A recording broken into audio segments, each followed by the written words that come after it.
नमस्कार, मायाज होम रेसिपीमध्ये आपल्या सर्वांचं स्वागत आहे। आज मी बनवणार आहे सुक्का मसाला, करी मसाला, मटन मसाला, आमटी मसाला किंवा बिर्याणी मसाला कसा सुक्का करायचा तो मी करून दाखवणार आहे। तर आपण आता प्रथम गॅस पेटवू। गॅसवर कढई ठेवू। कढई गरम होईपर्यंत मी तुम्हाला साहित्य सांगते। हे 250 ग्रॅम धने आहेत, म्हणजे पावशेर धने आहेत। पावशेर धने हे 100 ग्रॅम जिरे आहेत। हे 1 तोळा आहे। काळा मिरा 1 तोळा, लवंग 1 तोळा, शहाजिरे 1 तोळा, जायपत्री 1 तोळा, दालचिनी 1 तोळा, कर्णफूल 1 तोळा, लवंग 1 तोळा, मसाला विलायची 1 तोळा आणि पांढरी विलायची 1 तोळा। तमालपत्र 5-6 घेतलेत। हे दगड फूल आहे। आणि 25 ग्रॅम याला काय म्हणतात याला तीळ। 25 ग्रॅम तीळ, 2 चमचे हळद आणि फक्त चवीसाठी थोडंसं मीठ आपण घेतलेलं आहे। आता हे आपल्याला सर्व थोडंसं तेल टाकून भाजायचं आहे। जास्त तेल टाकायचं नाही, अगदी थोडंसं नावाला तेल टाकायचं आहे। तर ते आपण हे तेल टाकू। हे मी फक्त अर्धा चमचा तेल टाकलेलं आहे। आता ह्या तेलामध्ये आपण काय करू, तेल तापलेलं आहे, चांगलं गॅस पण मीडियम फ्लेमवर ठेवलेला आहे। आता आपण पहिले हे कर्णफूल टाकू, त्याच्यात थोडंसं भाजून घेऊ। त्याच्यात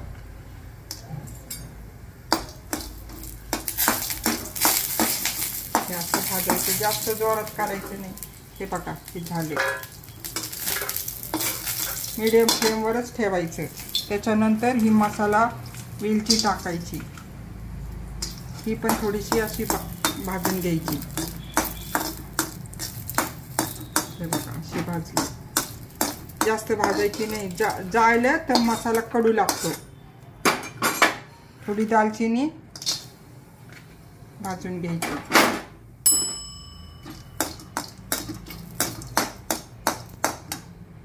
थोडंसं भाजलं ना की चांगली चव येते। आपण मीडियम फ्लेमवर ठेवलेला आहे गॅस। बघा, भाजलं।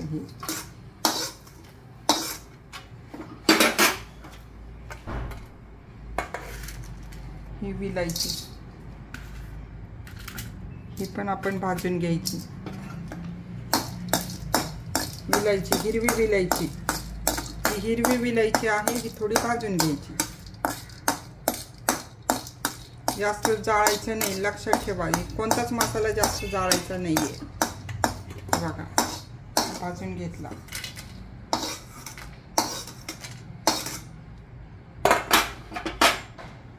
त्याला जायपत्री म्हणतात। जायपत्री का मायपत्री म्हणतात मला नीट माहित नाहीये, पण जायपत्री नाही तर ही मायपत्री असेल। ही थोडी भाजायची, अशी थोडी भाजून घ्यायची। हे सगळं फार महत्त्वाचं आहे, मसाल्यामध्ये असणं फार महत्त्वाचं आहे। याच्यामुळे खूप छान चव येते। हे थोडं भाजून घेतलं आपण। आता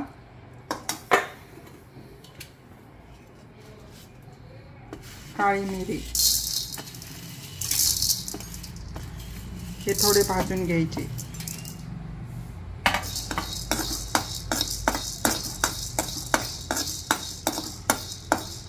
जास्त जाळायचे नाही, मीडियम फ्लेमवरच गॅस ठेवायचा। हे बघा, थोडंसं भाजलेलं आहे।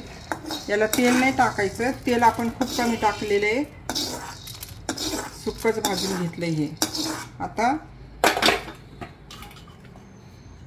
लवंग टाकायची,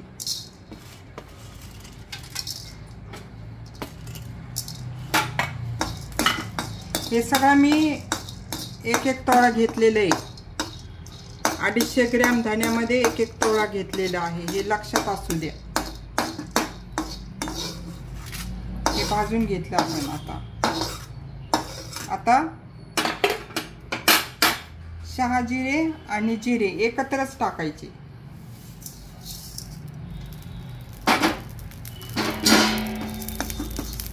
भाजून घ्यायची. सारखं हलवत राहायचं, असं बंद नाही ठेवायचं. तर लालसर भाजून घेतलं ना की छान लागतं.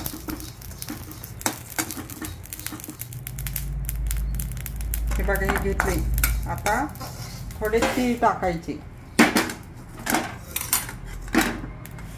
हे 25 ग्रॅम तीळ घेतलेले हे पण भाजून घ्यायचे. मीडियम फ्लेमवर गॅस ठेवायचा.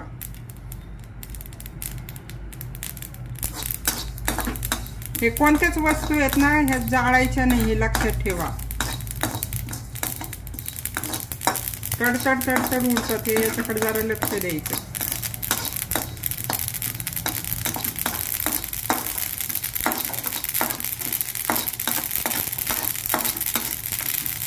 हे चवीला खूप छान असतं. मसाला खूप छान लागतो. हा मसाला घेतला.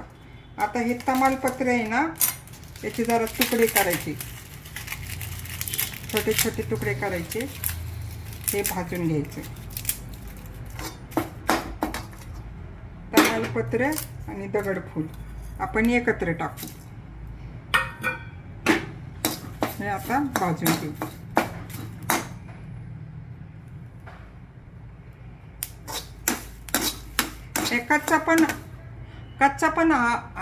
हा कच्चा पण मसाला आपण करू शकतो, पण मी थोडासा भाजलेला आहे. जरा चवदार लागतो आणि छान लागतो म्हणून मी भाजते. हे बघा भाजले. आता याच्यावर आपण हे 250 ग्रॅम धणे आहेत ना हे थोडे थोडे अर्धे अर्धे करून, छोटी कढई आहे म्हणून मी अर्धे अर्धे करते. तुमची मोठी कढई असली तर एकदाच टाका. आता हे थोडे लालसर भाजून घ्यायचे. हे बघा आता मीडियम फ्लेमवर गॅस आहे. हे लालसर धणे भाजायचेत आपल्याला, जाळायचे नाही आहेत, सारखे हलवायचे. गॅसवर फार अवलंबून आहे. गॅस आपण जोरात केला तर ते पटकन जळले जातात. मीडियम फ्लेमच ठेवायची. असं छान असे लालसर भाजून घ्यायचे.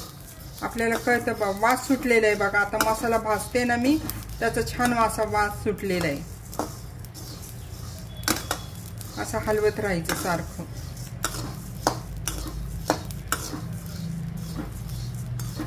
ते बघा असं हलवत राहायचं, असं भाजायचं चांगलं.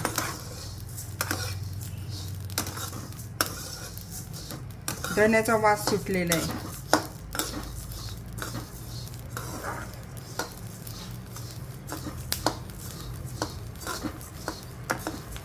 हे भाजणंच फार महत्वाचं आहे.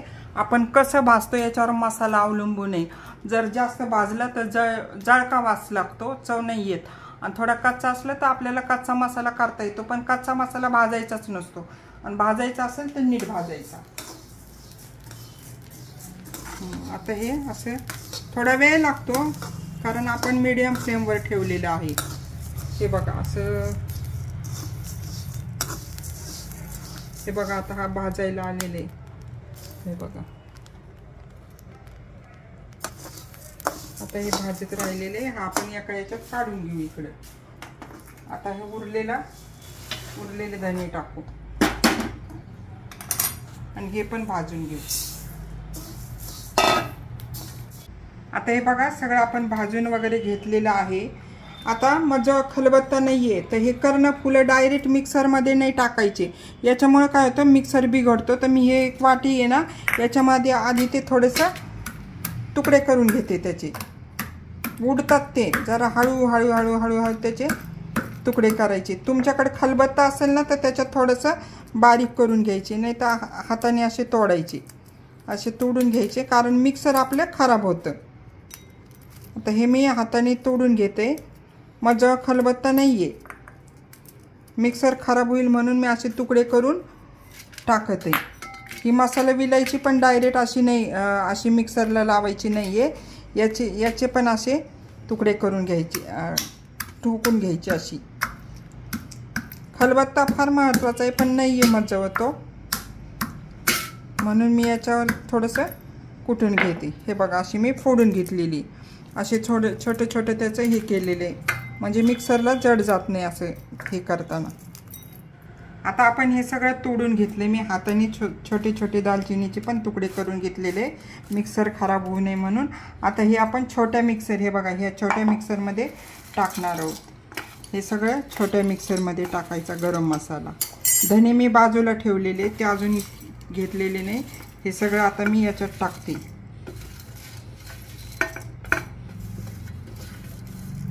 आणि हे आता मिक्सरला बारीक करून घ्यायचं। थोडं थोडं सगळं बारीक करून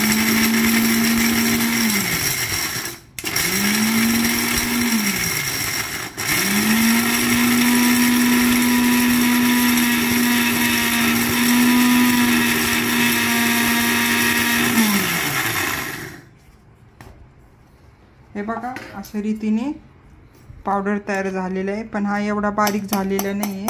आता आपण हा अजून थोडासा बारीक करू।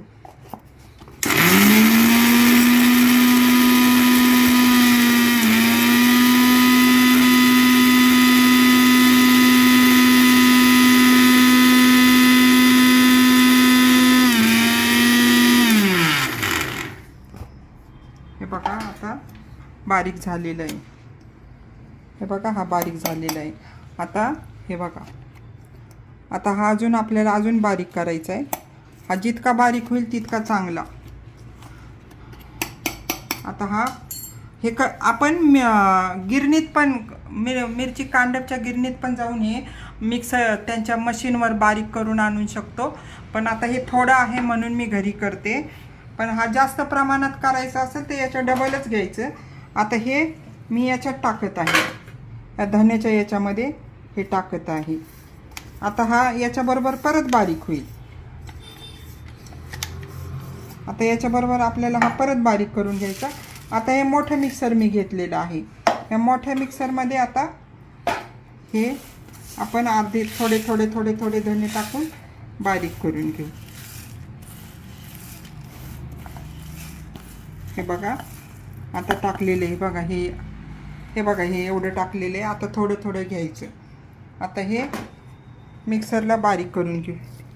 तीळ वगैरे सगळे घेतलेले आहे आणि हे हळद आणि मीठ आपण नंतर मिक्स करणार आहे।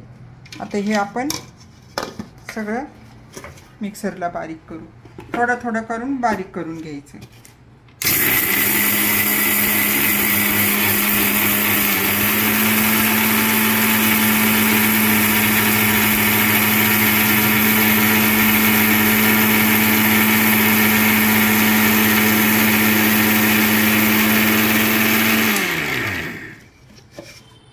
हे बघा अशी पावडर तयार झालेली आहे। आता ही एवढी झालेली नाही, दिसत नाहीये बघा, अजून जशी पाहिजे तशी बारीक नाहीये, पण अजून तिला मिक्सरला बारीक करू आपण।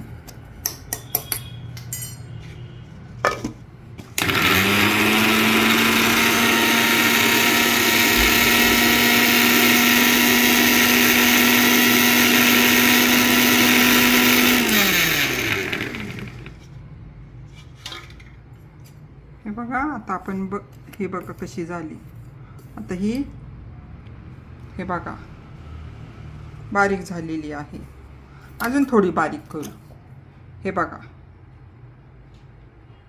अशी बारीक झालेली आहे। आता ही अजून आपल्याला बारीक पाहिजे तर अजून एकदा फिरून घेऊ।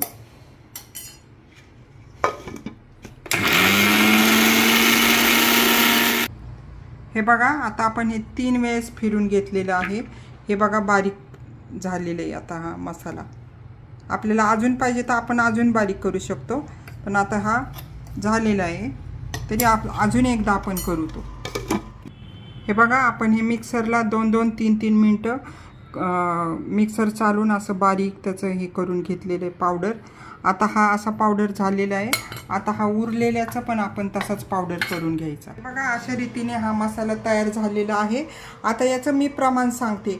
अर्धा किलो मटण असेल, अर्धा किलोची आमटी असेल किंवा अर्धा किलो वांगे असतील तर हा फक्त हा टेबल स्पून आहे।